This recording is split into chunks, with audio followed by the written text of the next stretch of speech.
बोलो राधा रमण भगवान की जय।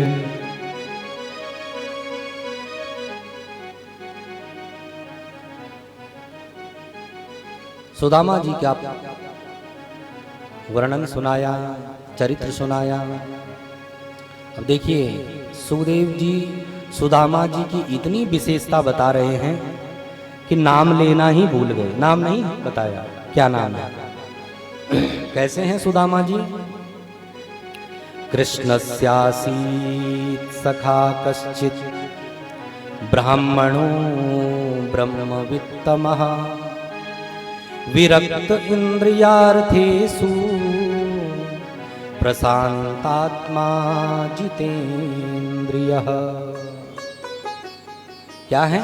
बोले कृष्णस्यासीत् सखा, भगवान कृष्ण के सखा हैं, मित्र हैं।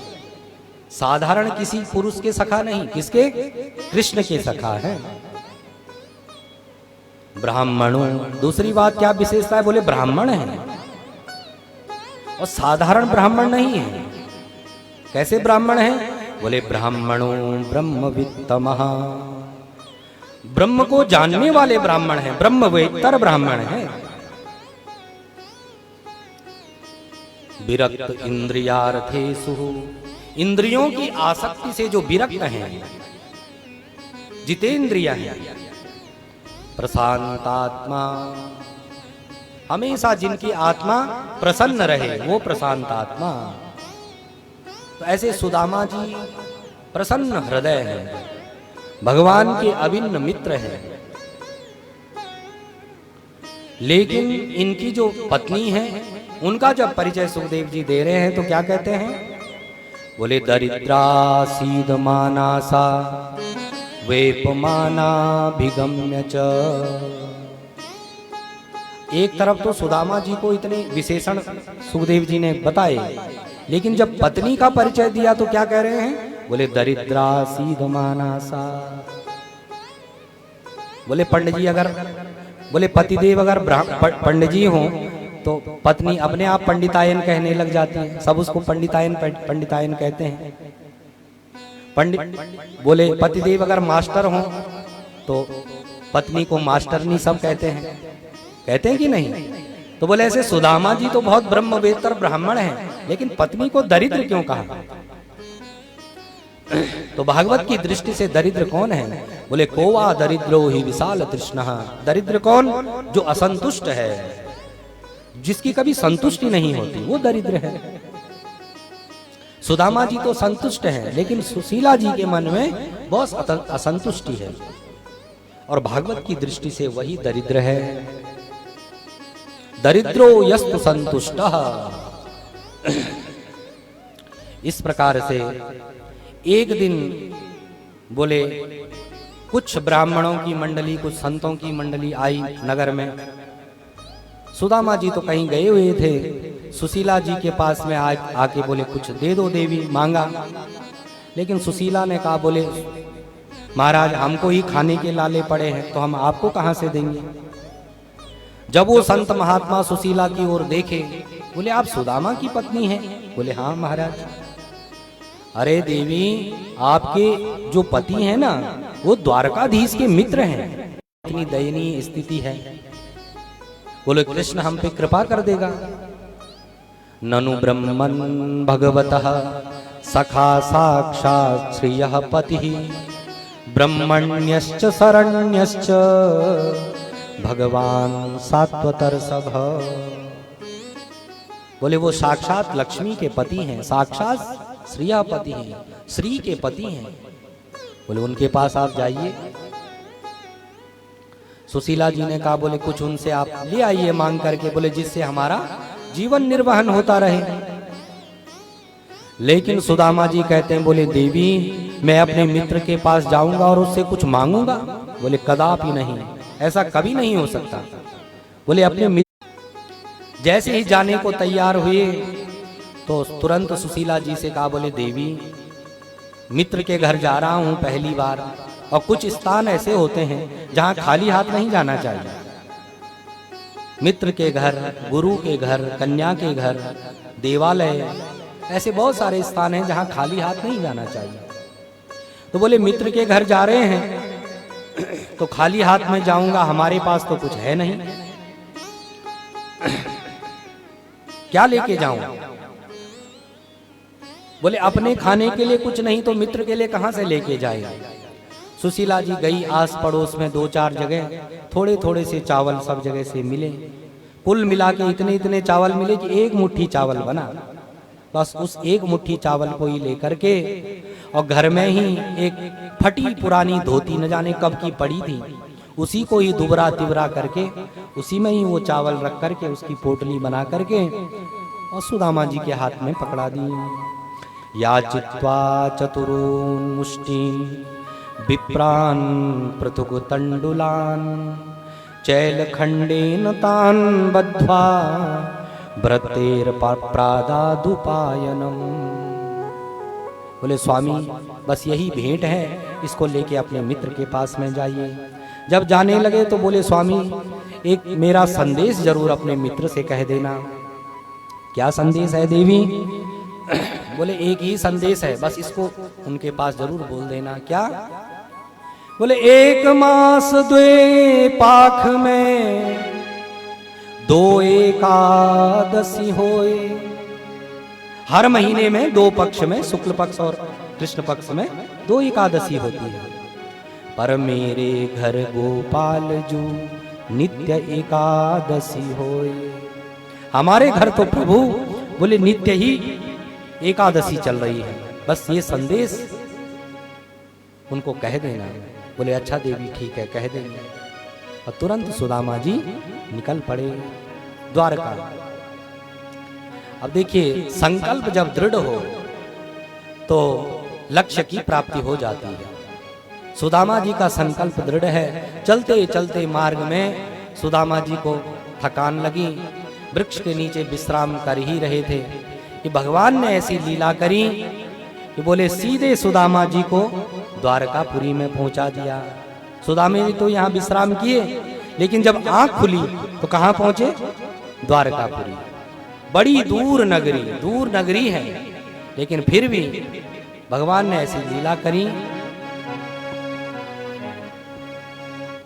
दूर नगरी बड़ी दूर नगरी कान्हा, दूर नगरी बड़ी दूर नगरी कान्हा, दूर नगरी बड़ी दूर नगरी। कैसे आऊं रे कनाई, कैसे आऊं रे कनाई, तेरी गोकुल नगरी बड़ी दूर नगरी कान्हा, दूर नगरी बड़ी दूर नगरी श्यामा, दूर नगरी बड़ी दूर नगरी।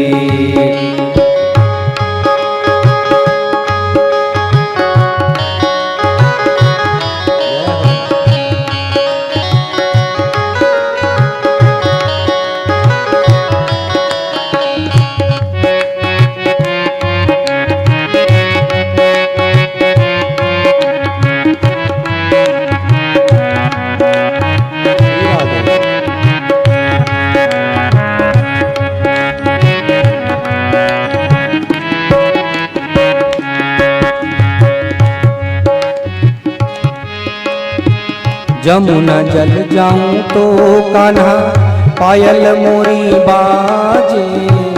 जमुना जल जाऊं तो कान्हा पायल मोरी बाजे। जमुना जल जाऊं तो कान्हा पायल मोरी बाजे। जमुना जल जाऊं तो कान्हा पायल मोरी बाजे। पायल मोरी बाजे कान्हा पायल मोरी बाजे। ओ पायल मोरी बाजे कान्हा पायल मोरी बाजे। जमुना जल जाऊं तो कान्हा पायल मोरी बाजे। जमुना जल जाऊं तो कान्हा पायल मोरी बाजे। झपट चलूं तो कान्हा झपट चलूं तो मोरी छलके गागरी बड़ी दूर नगरी कान्हा दूर नगरी बड़ी दूर नगरी।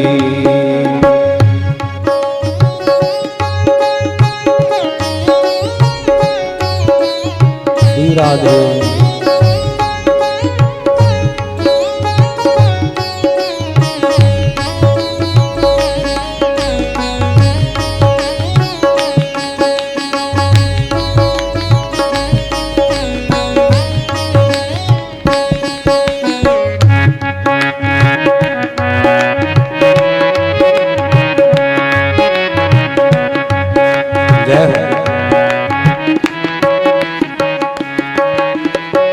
सखी संग आऊं कान्हा लाज मोहे लागे। सखी संग आऊं कान्हा लाज मोहे लागे। सखी संग आऊं कान्हा लाज मोहे लागे। सखी संग आऊं कान्हा लाज मोहे लागे।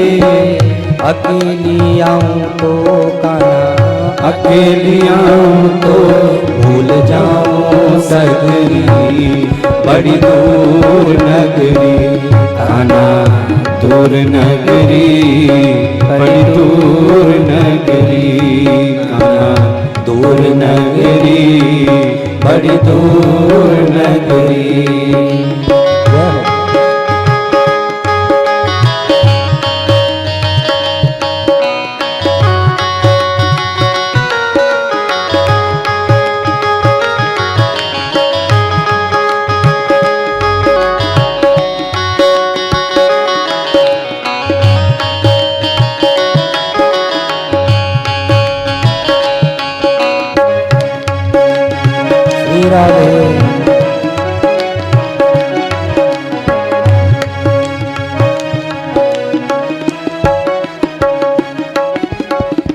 तेरी नगरी में कान्हा चोर बसत है। तेरी नगरी में कान्हा चोर बसत है। चोर बसत है कान्हा चोर बसत है। चोर बसत है कान्हा चोर बसत है। तेरी नगरी में कान्हा चोर बसत है। तेरी नगरी में कान्हा चोर बसत है। लूट ले वे मोरी लूट ले वे मोरी नथ दुलरी बड़ी दूर नगरी कान्हा दूर नगरी बड़ी दूर नगरी कान्हा दूर नगरी बड़ी दूर नगरी। कैसे आऊं रे कन्हाई कैसे आऊं रे कन्हाई तेरी गोकुल नगरी बड़ी दूर नगरी कान्हा दूर नगरी बड़ी दूर नगरी श्यामा दूर नगरी बड़ी दूर नगरी। नगरी बड़ी दूर है, लेकिन सुदामा जी दूर नगरी भी पहुंच गए भगवान की कृपा से। नगरी में जैसे ही द्वारकापुरी में पहुंचे तो जैसी आंख खुली बोले हम तो सोए थे कहीं अलग ही जगह। बोले कहाँ पहुंच गए? देखा इधर उधर तो बड़े बड़े भवन प्रासाद आदि बड़े बड़े भवन दिखाई पड़े, बहुत बड़ा शहर दिखाई पड़ा। आंखें चौंधिया गई सुदामा जी की। तभी एक पथिक जा रहा था मार्ग में, उससे जाके पूछा, बोले भैया राम राम। बोले भैया ये बताओ ये कौन सी जगह है? सुदामा जी ने पूछा तो वो पथिक बोला, बोले आप बताओ आप कहां से आए, कहां आपको जाना है? बोले हमको द्वारकापुरी जाना है। तो वो पथिक हंसने लगा, बोले द्वारका में खड़े होके तुम पूछ रहे हो कि ये नगरी कौन सी है? बोले भैया ये द्वारकापुरी ही है। अच्छा भैया इतनी जल्दी हम द्वारका पहुंच गए? इस प्रकार से सुदामा जी कहते हैं, अच्छा ये बताओ भैया, इस द्वारकापुरी में मेरो कन्हैया कहाँ रहता है? मेरो जो सखा मित्र है कन्हैया, वो कहाँ रहता है? बोले यहाँ कन्हैया वनैया कोई नहीं रहता, यहाँ हम किसी कन्हैया को नहीं जानते। बोले आप कन्हैया को नहीं जानते? हमने तो सुना वो यहीं रहता है। बोले अच्छा कन्हैया तो बोले उसका बचपन का नाम था, वैसे उसका नाम है कृष्ण। जब कृष्ण नाम लिया तो वो पथिक बोला, बोले कृष्ण की आप बात करते हैं? बोले इनका नाम हम ऐसे नहीं लेते, बोले इनके नाम के पीछे बहुत सारे विशेषण लगाए जाते हैं। राजाधिराज महाराज द्वारकाधीश श्री श्री 108 श्री कृष्णचंद्र जी महाराज। बोले जिन कृष्ण का नाम आप ले रहे हैं वो यहाँ के राजा हैं, यहाँ के अधिपति हैं। अच्छा बोले ये बताओ वो कहाँ रहते हैं? बोले ये जो कौन सा उनका भवन है, उनका कोई एड्रेस? तो बोले जितने भी आपको ये महल दिख रहे हैं ना, सब ये सब उन्हीं के ही हैं। कहीं भी आप चले जाओ वहीं सब उन्हीं के हैं। अच्छा भैया इतनो बड़ो आदमी है गयो मेरो कन्हैया, इतने सारे उसने भवन बना लिए। तुरंत भगवान सुदामा जी